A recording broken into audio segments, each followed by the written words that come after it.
నమస్కారం. Welcome to my show paper to paper. పత్రికలో వచ్చే వార్తల రంగులు తీసే కార్యక్రమం. ఒక్కొక్క పత్రిక ఒక్కొక్క పార్టీని వెనకేసుకుంటూ ప్రతి వార్తలోనూ జాగ్రత్త తీసుకోవడం మొదలుపెట్టేసే ఎన్నికల దగ్గర పడ్డాయి కాబట్టి ముందు ఈనాడు చూద్దాం.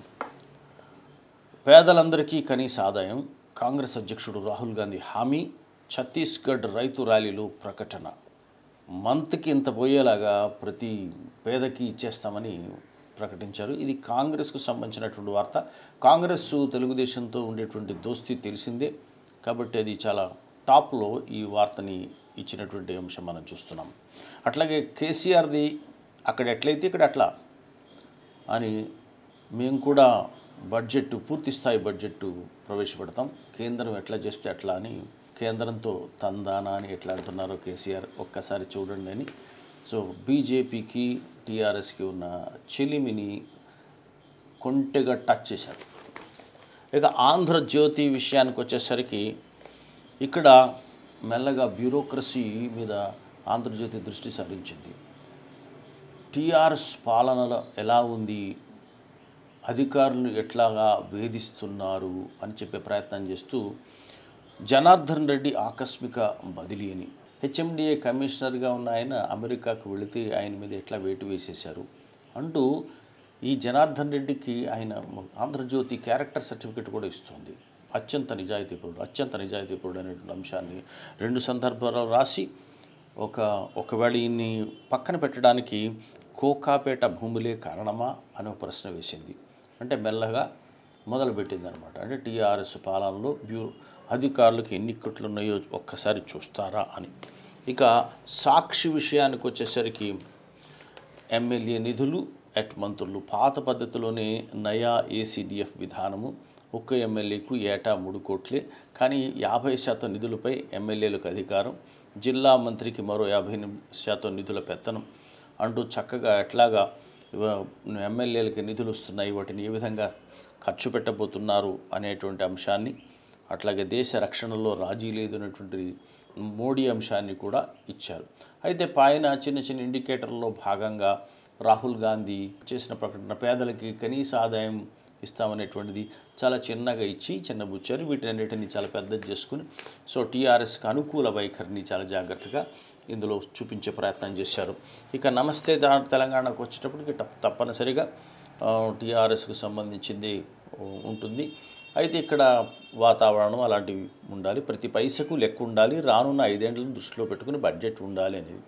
అక్కడ ఈనాడు ఈ బడ్జెట్ విషయాలకు వచ్చేటప్పుడు కేంద్రం ఏది చేస్తే అదే మేము తందానా అని మేము అంటామని చెప్పినట్టుగా అక్కడ ఉంటే, ఇక్కడ తమ నేతను ప్రొటెక్ట్ చేసుకుంటూ మనం ప్రతి పైసా అతి జాగ్రత్తగా ఖర్చు పెట్టుకోవాలి సుమ్మా అనే ప్రయత్నాన్ని నమస్తే తెలంగాణ చేసింది. ఇక ఆంధ్రప్రదేశ్ పత్రికలు మనం వరుస చూద్దాం. ఎన్నికలు దగ్గర అవుతుంటే ఉత్సాహాన్ని తట్టుకుంటాయా కాబట్టి ఇప్పుడు తెలుగుదేశం పార్టీకి అత్యంత ప్రియమైనటువంటి పత్రికగా ఉన్న ఈనాడు పరుగు పెట్టాలి చంద్రబాబు వచ్చేసినటువంటి ప్రకటన. బీసీలకు ఇచ్చిన వరాలపై రోజు వరుసగా ఉత్తర్వులు ఇస్తాయి.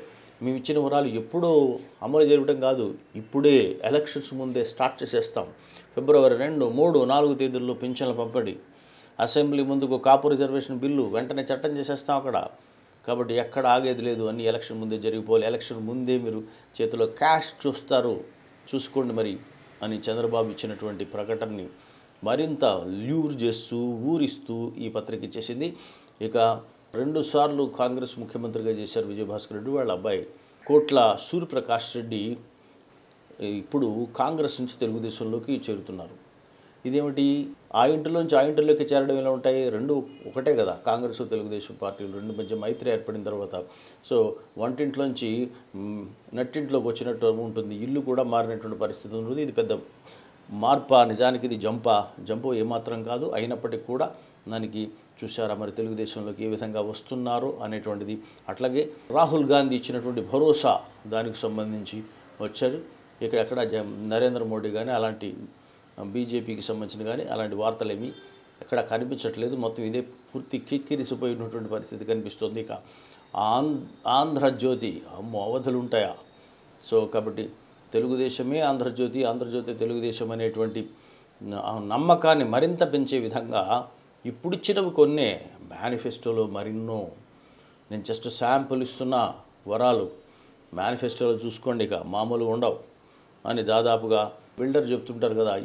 ఇప్పుడు కొన్ని సదుపాయాలు ఇస్తాం, అస్సలు మొత్తం సిటీ మొత్తం ఏర్పడిన తర్వాత టోటల్గా గేటెడ్ కమ్యూనిటీ వచ్చాక మేము ఇచ్చేటువంటి సదుపాయాలు ఎలా ఉంటాయి మీరు ఊహించుకోలేరు అని చెప్పే విధంగా ఇచ్చారు. బీసీ హామీలకు ఈ బడ్జెట్లోనే నిధులు మొత్తం చేయాల్సిందంతా చేసేస్తున్నాం అని దాదాపు ఈనాడులో ఏమి ఇచ్చారో వాటిని మరింత పెంచి ఇచ్చేటువంటి ప్రయత్నం చేశారు. ఇంకా ఎక్కువ స్పేస్ ఇచ్చారు.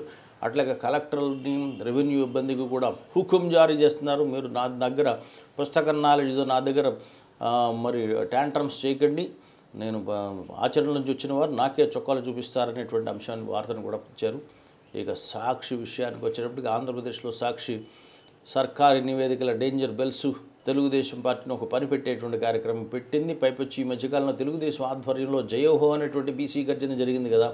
అంతే తప్ప ఆయన హామీలన్నింటిలో కూడా నన్నే కాపీ కొడుతున్నారు, నా హామీలను నవరత్నాల నుంచి ఒక రత్నం తీసుకుపోయాడు అని రోజు జగన్మోహన్ రెడ్డి తెలుగుదేశం పార్టీ ఇస్తున్నటువంటి హామీలను విక్రిస్తూ ఉన్నారు. కానీ ఇప్పుడు ఈవేళ తెలుగుదేశం పార్టీ బీసీలకి సభ చేసింది కాబట్టి అది జయహో అంటే ఇప్పుడు వైసీపీ గర్జించే అవకాశం ఉంది. ఫిబ్రవరి 19న వైఎస్ఆర్సీపీ బీసీ గర్జన, బీసీ అధ్యయన కమిటీతో వైఎస్ జగన్ కీలక సమావేశం అన్నటువంటి వార్తని చాలా జాగ్రత్తగా ఇచ్చింది.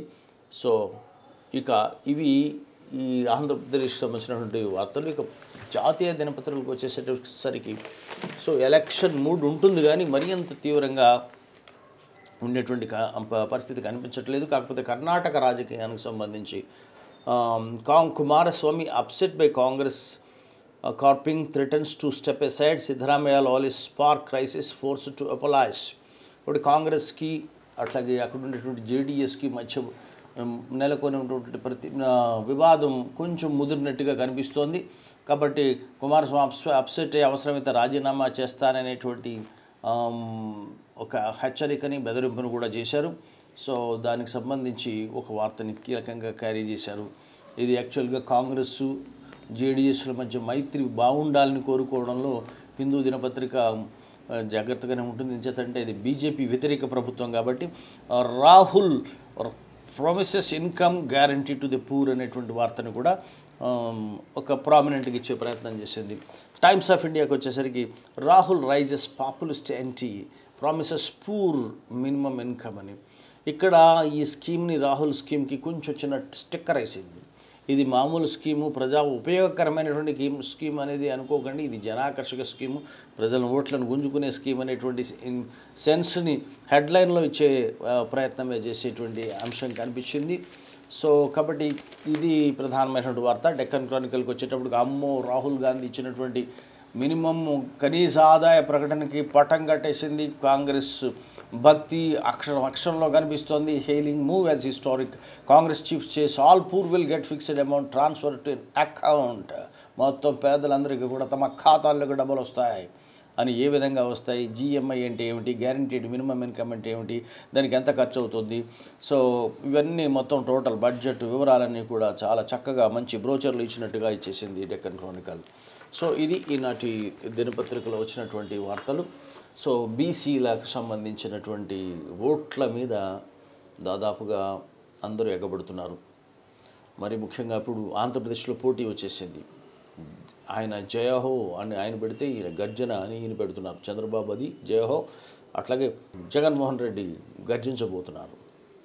సో ఈ బీసీలకు సంబంధించి ఓట్లు ఎందుకంత ప్రియమైపోతున్నాయి, బీసీ ఓట్లను ఏ విధంగా ఆకర్షించాలని ప్రయత్నం చేస్తున్నారు అనేది ఇది దేశ రాజకీయాల నుంచే ప్రధానంగా వస్తూ వచ్చింది. అయితే తెలుగుదేశం పార్టీకి ఆంధ్రప్రదేశ్ కలిసి ఉన్నప్పుడు కొన్ని ఓట్ బ్యాంక్, కులాల పరమైన ఓట్ బ్యాంకులు ఒక్కొక్క పార్టీకి అట్లా అతుక్కుపోయి ఉంటాయి.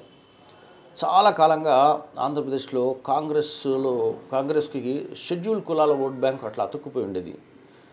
ఎస్సీలు ఓట్లు అంటే కాంగ్రెస్ తప్ప దేనికి వెయ్యరు, ఇందిరమ్మ అంటే భక్తి, పక్కా ఇళ్ళు ఇచ్చారు, ఇట్లాంటివి అనుకునేవారు. కానీ ఆ తర్వాత ఆ ఎస్సీ ఓట్ బ్యాంకు చిట్ట చివరికి రాజశేఖర రెడ్డి మరణానంతరం జగన్మోహన్ రెడ్డి పార్టీ ఏర్పాటు చేసిన తర్వాత అతి సులభంగా ఆ ఓట్లు వైఎస్ఆర్సీపీకి ట్రాన్స్ఫర్ అయ్యాయి అనేటువంటి నమ్మకం. ఇవాళ ఎస్సీ ఓట్ బ్యాంక్ ఎవరికి ఉంది ఆంధ్రప్రదేశ్లో అనగానే వైఎస్ఆర్సీపీకి ఉంటుందని చట్టుకొని చెప్పేస్తారు. సో దీని మీద ఇక ప్రత్యర్థులు తెలుగుదేశం పార్టీ ఎక్కువ శ్రమ పెట్టి దాన్ని తన వైపు తిప్పుకోవడానికి ప్రయత్నం చేయడం కష్టమవుతుంటుంది. అయితే షెడ్యూల్ క్యాస్ట్ ఓట్లు కాంగ్రెస్లో ఉన్నప్పుడే చంద్రబాబు నాయుడు ఒక చిన్న స్కీమ్ వేశారు. ఎస్సీల మధ్య ఓట్లను రెండుగా చీలిస్తే ఎట్లా ఉంటుంది అనేటువంటి ఆలోచన ఆయనకు వచ్చినట్టుంది.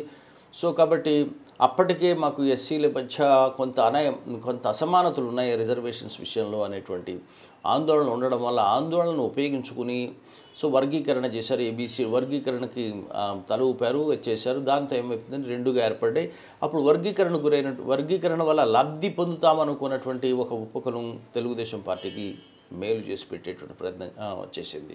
అది తాత్కాలికమే అయిపోయింది. ఇప్పుడు మొత్తం టోటల్ ఏ వర్గం కూడా ఏ ఉపకులం కూడా తెలుగుదేశం పార్టీకి అనుకూలంగా ఉన్నట్టుగా లేదు. రాష్ట్ర విభజన తర్వాత మరింత స్పష్టమైపోయింది. అది ఎస్సీ ఓట్ బ్యాంక్ వైఎస్ఆర్సీపీ వైపే ఉండిపోయింది. ఇక సంఖ్యాపరంగా ఉన్నటువంటి రెండు ఓట్ బ్యాంకులు ప్రధానంగా కనిపిస్తున్నాయి. ఒకటి బీసీలు, రెండు కాపులు ఆంధ్రప్రదేశ్లో. మరి బీసీలకు సంబంధించి ఇంతకుముందు ఎన్టీ రామారావు ఉన్నప్పుడే బీసీలు ఎప్పుడు కూడా తెలుగుదేశానికి అనుకూలంగా ఉండేటువంటి వారు. ఎంచేతంటే బీసీలకు సంబంధించినటువంటి అనేకమైనటువంటి స్కీమ్స్ను అప్పట్లో ఆయన మద్దతు పలికారు. ఎన్టీఆర్ బీసీలు అంటే ఎన్టీఆర్ వైపు ఉంటారనేటువంటిది ఉండేది. అది కాకపోతే మెల్లమెల్లగా అది బీసీ ఓట్ బ్యాంక్ మీద పట్టు తప్పుతూ వచ్చింది. ఇప్పుడు గతంలో ఉన్నటువంటి పట్టును మళ్ళీ తిరిగి పొందాలని ప్రయత్నం ఒక పక్కన చేస్తూ ఇంకొక పక్కన కాపుల ఓట్లను కూడా తన వైపు తిప్పుకోవాలనేటువంటి ప్రయత్నంలో చంద్రబాబు నాయుడు ఆయన పాచికలు వేశారు. అందులో భాగంగా బీసీలకు వరాలు ఇచ్చేటప్పుడు 3 రకాలైనటువంటి వరాలని ప్రధానంగా తీసుకున్నారు. ఒకటి కార్పొరేషన్లు ఏర్పాటు చేయడము, ప్రతి కులానికి దాదాపు ఇంపార్టెంట్గా ఉన్నటువంటి ప్రతి కులానికి కార్పొరేషన్లు ఏర్పాటు చేయడము. 2 నగదును ఏదో రకంగా పింఛన్ రూపంలోనో మరో రూపంలోనో ఇచ్చేటువంటి ప్రయత్నం చేయడము.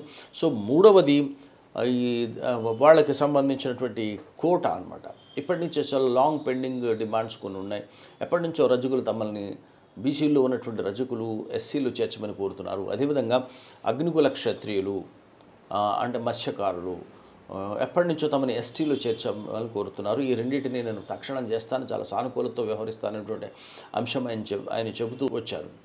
అట్లాగే ఇంకా కార్పొరేషన్స్కి ఇవ్వడం, దాంతోపాటుగా మిగిలిన చేనేత కార్మికులకు కానీ ఇతర చేతి వృత్తులు కుల వృత్తులు చేసుకునేటువంటి వాళ్ళకి, అట్లాగే బార్బర్ షాప్స్ పెట్టుకున్నటువంటి వాళ్ళకి వీళ్ళందరికీ కూడా ఉచిత విద్యుత్ యొక్క యూనిట్లను పెంచుతూ కూడా కొంత ఆస్పెక్ట్ని ఇచ్చేటువంటి ప్రయత్నం చేశారు. ఈ పింఛన్లు కూడా చాలా టెన్షన్గా ఇచ్చేటువంటి వ్యవహారం పెట్టుకున్నారు. సో మొత్తానికి బీసీ ఓట్ బ్యాంక్ని తన వైపు తిప్పుకోవడానికి వరాల మీద వరాలు ఇస్తున్నారు. అయితే ఈ వరాల్లో కొత్త ట్రెండ్ ఏంటంటే మేనిఫెస్టోలో ప్రకటించి వచ్చే పదవీ కాలంలో ఇస్తామని చెప్పడం కాదు. సో ఇప్పటికిప్పుడు ఎన్నికల ముందు ఒక 2-3 నెలల ముందు ఎన్నికల షెడ్యూల్ వస్తుందనగా ప్రకటించేసి ఇక షెడ్యూల్ రాకముందే నేరుగా క్యాష్ వాళ్ళకి వెళ్ళే విధంగా చూడడం అనేది ఒక కొత్త ట్రెండ్గా కనిపిస్తోంది. ఇది బహుశా ఎక్కడి నుంచో కాదు నేర్చుకున్నది. తన పక్కన ఉన్నటువంటి కౌంటర్ పార్ట్ అయినటువంటి కె చంద్రశేఖరరావు దగ్గర నుంచి నేర్చుకుని ఉండాలి. లేకపోతే ఇద్దరు ఒకే స్కూల్ కాబట్టి ఇద్దరికి ఒకే ఐడియాలు తడుతూ ఉండాలన్నమాట. రైతు బంధు పథకం కింద ముందుగానే ఎన్నికలకు ముందే అందరికీ మనీ ఎకరాకి ఇంత అని 4,000 రూపాయలు చొప్పున ట్రాన్స్ఫర్ అయిపోయినటువంటి నేపథ్యం చూసాం. సో చాలా పథకాలు ముందుగానే క్యాష్ రూపైన వెళ్ళిపోవడం చూసాం అన్నమాట. సో ఆ తర్వాత అందరికీ పథకాలు అందాయని ఎన్ష్యూర్ చేసుకున్న తర్వాత ఎన్నికల్ని ముందుకు పదవీ కాలం ఇంకా ఉంటుండగానే ముందుకు తీసుకుని కేసీఆర్ ఎన్నికలకు వెళ్ళిపోయారు. సో కాబట్టి ఇక ఆ మెమరీ జ్ఞాపకం తడి ఆరకముందే, చేతిలో డబ్బు పడ్డటువంటి అంశం ఆరకముందే వెళ్ళిపోయారు. దాంతో ఏమైపోయిందంటే కేసీఆర్కి ఒక సైలెంట్ ఓట్ లాగా ఒక పాజిటివ్ ఓట్ పడింది. సో సేమ్ దాన్ని రిపీట్ చేసేటువంటి అవకాశం ఇక్కడ చంద్రబాబు నాయుడు కూడా అక్కడ చేసేటువంటి ప్రయత్నం చేస్తున్నారు. కాకపోతే అధికారంలో ఉండేటువంటి వాళ్ళకి ఒక అనుకూలత ఏముంటుందంటే మిగిలిన ప్రతిపక్షంలో ఉండే వాళ్ళకి మేము ఈ స్కీమ్ చేస్తే వాళ్ళు రావాలి, మళ్ళీ వచ్చి ప్రభుత్వం ఏర్పాటు చేయాలి, తర్వాత కదా వాళ్ళు ఇంప్లిమెంట్ చేసేది. కానీ ముందే చేసేసామనుకోండి, చేసి చూపించేసామనుకోండి, కొంత శాంపిల్ ఇచ్చామనుకోండి, నమ్మకం పెరిగేటువంటి అవకాశం కనిపించే పరిస్థితి ఉంది.